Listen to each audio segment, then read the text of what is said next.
11 বছরের ছেলে আমরা ইচ্ছা করে নামাজের জন্য ডাকি না, ঘুম পাড়তেছে ঘুমাক, নামাজে ডাকলে ডিস্টার্ব হবে। কিন্তু আল্লাহর বান্দা কোরআন তেলাওয়াত করতেছে, মা জননী দরজার কাছে যে দাঁড়ায় আর জিজ্ঞাসা করলেন আসসালামু আলাইকুম।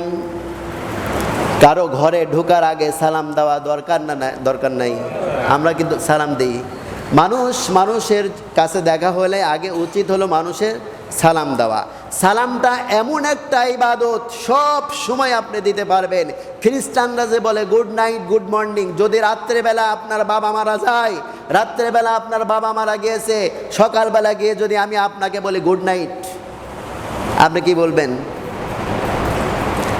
সকালবেলা গিয়ে যদি আপনাকে বলি গুড মর্নিং, আর যদি দিনের বেলা আপনার বাবা মারা যায়, রাত্রেবেলা সন্ধ্যায় যায় যদি আপনাকে বলি গুড নাইট, বলেন তো কেমন লাগবে? কিছু বুঝতেছেন না আমার কথা?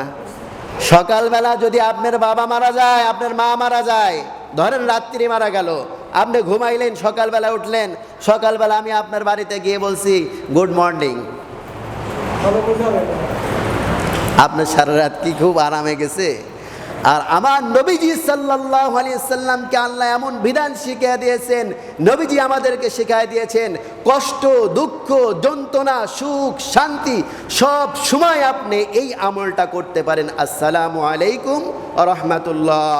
আপনার বাবা যদি মারা যায়, আপনার মা যদি মারা যায়, আপনি যদি সুখে থাকেন, আপনি যদি কষ্টে থাকেন, আপনি যদি দুঃখে থাকেন, সব সময় এই সালামটা আপনার দেওয়া যাবে। সুবহানাল্লাহ বলেন। তাহলে মুসলমানের ইবাদতটা, মুসলমানের নিয়মটা ভালো না খারাপ বলেন?